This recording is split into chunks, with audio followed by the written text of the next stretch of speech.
नमस्कार दोस्तों। एक बार फिर आप लोगों का स्वागत है study with D Dilip online YouTube channel पर। हम लोगों ने पिछले वीडियो में भारतीय शैक्षिक दर्शन में बीएड फर्स्ट सेमेस्टर में अध्ययन कर रहे थे और उसमें हमने देखा कि भारतीय शैक्षिक दार्शनिक गिरजू भाई बधेका का जीवन कैसा रहा, उनकी शिक्षा दीक्षा, उनकी रचनाएं इस प्रकार थीं। आज के इस वीडियो में हम लोग उनके शैक्षिक दर्शन के बारे में या उनके शैक्षिक चिंतन के बारे में अध्ययन करेंगे, जिसमें हम देखते हैं कि इनका जो शैक्षिक चिंतन है वह बच्चों के सर्वांगीण विकास पर विशेष बल देता है। खासकर जो शिशु शिक्षा या जो शिशु हैं, छोटे बच्चे हैं, उनके लिए। तो उनका स्टेटमेंट है कि वास्तविक शिक्षा वह है जो मनुष्य का सर्वांगीण विकास करे, अर्थात उसके शारीरिक, मानसिक और जो भी विकास होने चाहिए व्यक्ति के, उनके विकास करने की बात करता है, चाहे वह नैतिक हो या चारित्रिक हो। इसके साथ साथ इन्होंने केवल यहाँ पर जो है शिशु शिक्षा पर ही अपने विचार व्यक्त किए हैं। और शिक्षा के उद्देश्य अगर देखें तो शिक्षा का उद्देश्य इन्होंने जो है शिशु शिक्षा को लेकर के ही दिया है और कहा है कि यदि किसी बालक का या किसी व्यक्ति का नींव या आधार मजबूत नहीं होगा तो इमारत जो है मजबूत नहीं बनती है, ऐसा माना जाता है। इसलिए बच्चों का नींव जो है मजबूत होना चाहिए और इस नींव को मजबूत करने के लिए शिशु काल में ही बच्चों के सर्वांगीण विकास की बात करते हैं। और इसके साथ साथ ये धार्मिक प्रवृत्ति के भी व्यक्ति थे, इसलिए इन्होंने जो है बच्चों की नैतिकता या धार्मिकता, सत्य, अहिंसा, प्रेम, धर्म इत्यादि जो नैतिक मूल्य हैं, उनके मानवीय गुणों के विकास पर भी जो है बल देते हैं। साथ ही साथ शारीरिक व मानसिक विकास पर भी बल देते हैं और सृजनात्मकता या सृजनात्मक गुणों का भी विकास पर बल देते हैं और उन्हें श्रेष्ठ नागरिक बनाने की बात कर रहे हैं। और कहते हैं कि यदि श्रेष्ठ नागरिक बनेगा तभी राष्ट्रीयता उच्च होगी या राष्ट्रीय भावना का विकास इनमें ज़्यादा होगा। तो हमने देखा कि इनका शिक्षा का उद्देश्य मूलतः क्या क्या है। तो हम देखते हैं कि इनकी जो है नींव मजबूत होनी चाहिए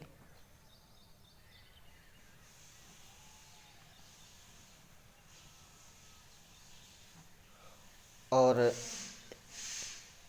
प्रत्येक व्यक्ति नींव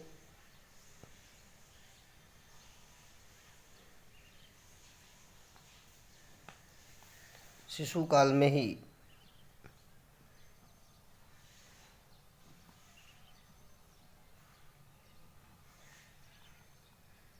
मजबूत बनाई जाए,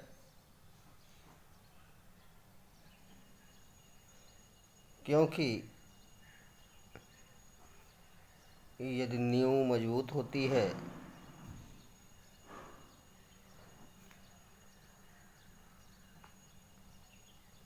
तो बड़ी से बड़ी इमारत भी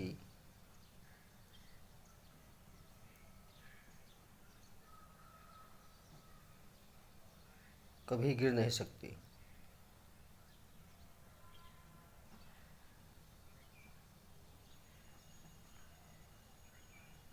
साथ ही ये धार्मिक प्रवृत्ति के थे,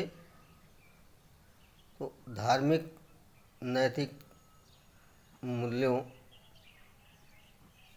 से युक्त शिक्षा देने की बात करते हैं, जिनमें सत्य, अहिंसा, दया, त्याग, परोपकार जैसे ये मानवीय गुणों को भी सिखाने की बात करते हैं और बच्चों में सृजनशीलता का विकास करने की बात करते हैं। सृजनशील बनाया जाए बालकों को और उनमें श्रेष्ठ नागरिक के गुणों को भरा जाए।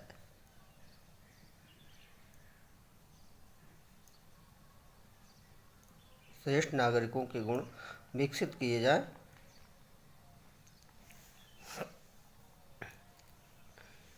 तो ये इनका शिक्षा का उद्देश्य था कि बालक का या शिशु का नींव जो है मजबूत होना चाहिए, और क्योंकि नींव मजबूत होने पर बड़ा सा बड़ा भवन या इमारत जो है कभी गिर नहीं सकता है। और इसके साथ साथ धार्मिक होने के नाते न जो है ये बच्चों को नैतिक मूल्यों पर आधारित सत्य, अहिंसा आदि जो गुण होते हैं उसके आधार पर उन्हें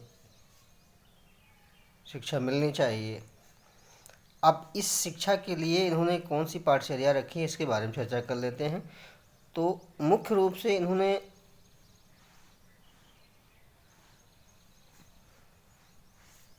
पाठचर्या में अनुभव आधारित पाठचर्या या अनुभव केंद्रित पाठचर्या पर विशेष बल दिया है। अनुभव आधारित पाठचर्या होनी चाहिए। इन्होंने जो है पुस्तकीय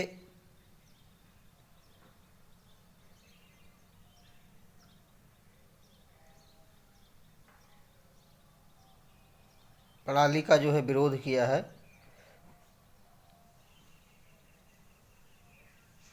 क्योंकि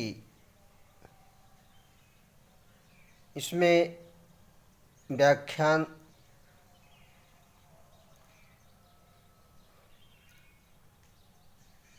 या रटंत विधियों को अपनाया जाता है। इस नाते इसका इन्होंने विरोध किया और कहा कि बच्चों को क्रियाकलाप आधारित, अनुभव आधारित जो है शिक्षा दी जानी चाहिए, इनकी पाठचर्या होनी चाहिए। क्योंकि ये मॉन्टेसरी से ज़्यादा प्रभावित थे और मॉन्टेसरी से प्रभावित होने के नाते इन्होंने बच्चों को स्वतंत्र रूप से या खेल द्वारा या इंद्रिय प्रशिक्षण के द्वारा स्वयं करके सीखने पर विशेष बल देने वाली जो है पाठचर्या रखना चाहते हैं, और उसी आधार पर इन्हें पढ़ाना सिखाना हो, उसी आधार पर इन्हें पढ़ाया सिखाया जाए कहानी नाटक के माध्यम से। तो इस तरह से हम देख रहे हैं कि इनके ज्ञानेंद्रिय प्रशिक्षण,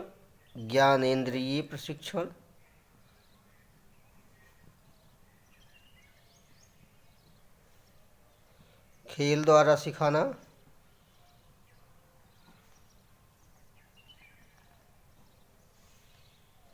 कहानी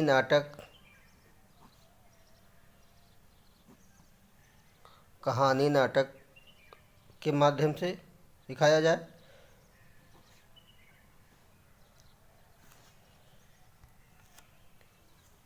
साथ ही में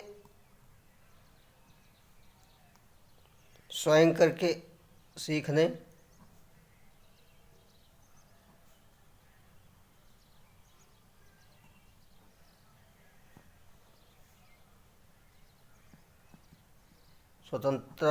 स्वतंत्रता प्रेम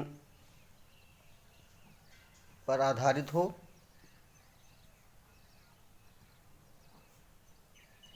तो इस प्रकार हम देख रहे हैं कि इनकी पाठचर्या में मॉन्टेसरी एवं फ्रोबेल के सिद्धांतों को लिया गया है विशेष करके, और इसमें इन्होंने स्वतंत्रता, इंद्रिय प्रशिक्षण, व्यवहार में जो है परिवर्तन कराने के लिए इन सारी चीज़ों को रखा है और स्वयं करके सीखने पर विशेष बल दिया है। साथ ही साथ में बच्चों को खेल खेल में पढ़ाने सिखाने की बात करते हैं। तो इनके शारीरिक विकास व इंद्रिय प्रशिक्षण के लिए इन्होंने जो है विशेष जो है जोर देते हैं, और इसी में ही इन्होंने कहा है कि बच्चों का शारीरिक एवं इंद्रिय प्रशिक्षण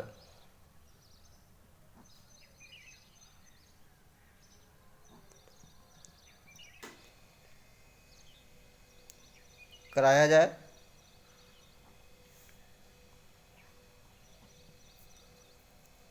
जैसे उन्हें अपने जो कार्य हैं उनमें हम दैनिक कार्यों को, जैसे हाथ मुंह धोना,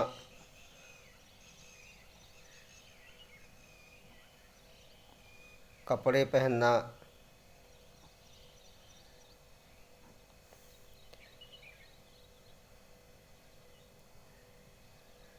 कहने का मतलब ये है कि इन सारे कार्यों के माध्यम से ये इन्हें जो है स्वयं करके सीखने पर विशेष बल दिया गया है।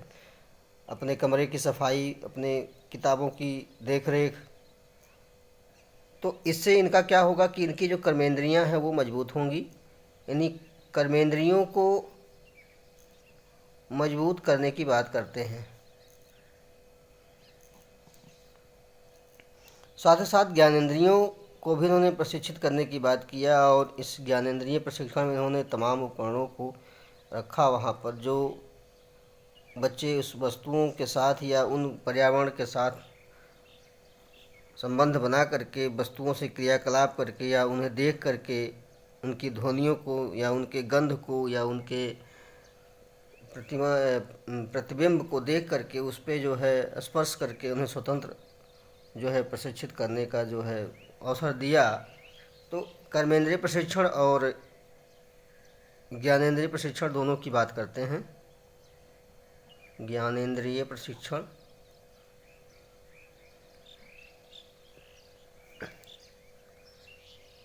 इसके बाद हम लोग देखेंगे कि इनके पाठचर्या में कर्मेंद्रीय ज्ञानेंद्रिय प्रशिक्षण, शारीरिक विकास और स्वतंत्र रूप से इन्हें वातावरण में शिक्षा प्रदान की जाए।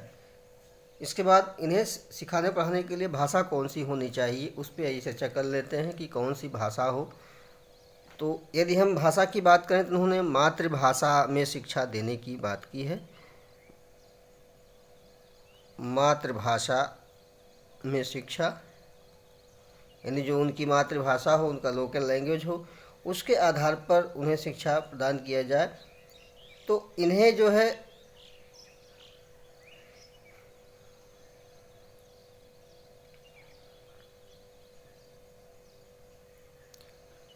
हम देख रहे हैं कि इन्हें सिखाने के लिए फ्रोबेल और मॉन्टेसरी ने जो भी बातें कहीं, उनमें मॉन्टेसरी ने कहा कि बच्चों को पढ़ना सिखाने से पहले उन्हें लिखना सिखाया जाए, जबकि फ्रोबेल ने कहा कि इन्हें लिखने से पहले जो है पढ़ना सिखाया जाए। लेकिन गीजू भाई ने यहाँ कहा कि बच्चों को सीखने के लिए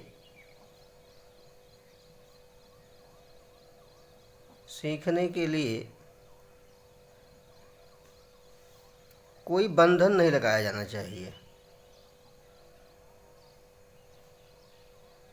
कोई बंधन नहीं, पहले उन्हें जो भी चीज़ें सीखना हो, चाहे खेल खेल में सीखें, चाहे देख करके सीखें, उन्हें सीखने दिया जाए, जैसे चाहे वो सीख सकते हैं।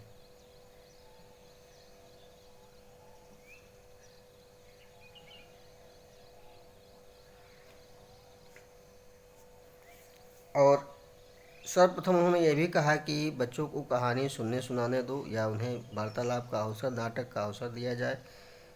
इसके बाद मौखिक भाषा या मौखिक शिक्षा की बात करते हैं ये। इसके बाद उन्होंने कहा कि अक्षर ज्ञान इन्हें कराया जाए, पढ़ना लिखना एक साथ सिखाया जाए। तो हम देख रहे हैं कि इन्हें अक्षर ज्ञान, पढ़ना लिखना एक साथ होना चाहिए। जैसा कि मॉन्टेसरी और फ्रोबेल ने कहा कि पहले लिखना और फिर पढ़ना, तो इस तरह से नहीं, बल्कि इन्हें एक साथ में पढ़ना लिखना सिखाया जाए।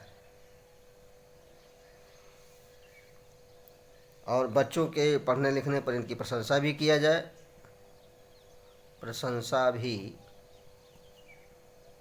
किया जाए। इसके साथ साथ इनकी पाठचर्या में जो और अन्य विषय हैं, जैसे गणित शिक्षा है,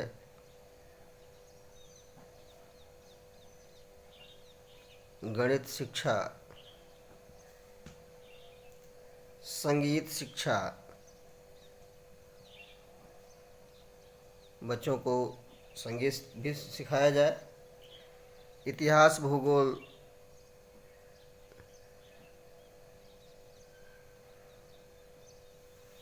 चित्रकला प्रशिक्षण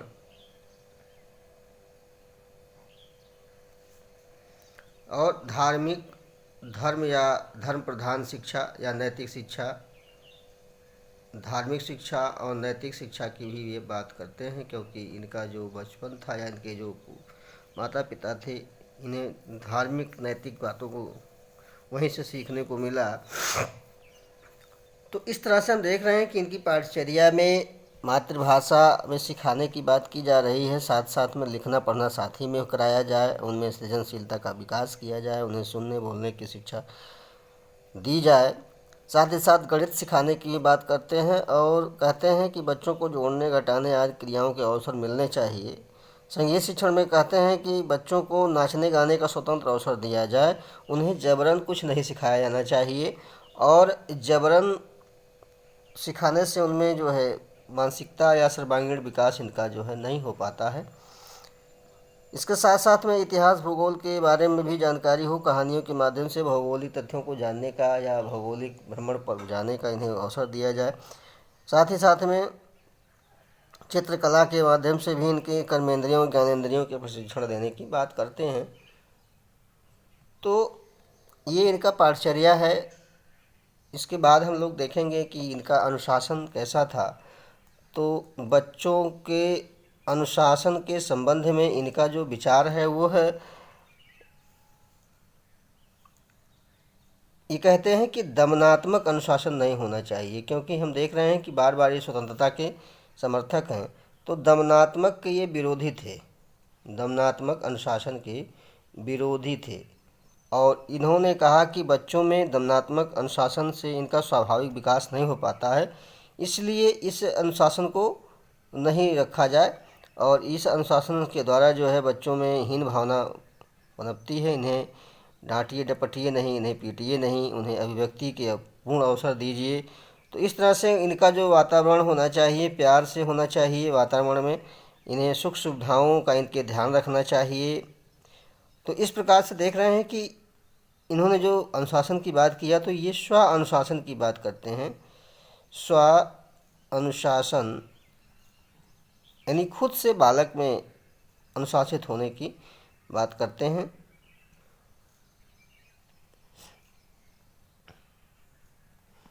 स्व अनुशासन को महत्व। इसके साथ ही आज का वीडियो यहीं पर समाप्त करते हैं। अगली कक्षा में हम लोग इसके आगे जो है चर्चा करेंगे और इनका मूल्यांकन करेंगे कि गिजू भाई ने क्या क्या जो है शिक्षा के क्षेत्र में या बालकों की प्राथमिक शिक्षा के को लेकर के कौन कौन सी बातें मुख्य रूप से दी। धन्यवाद।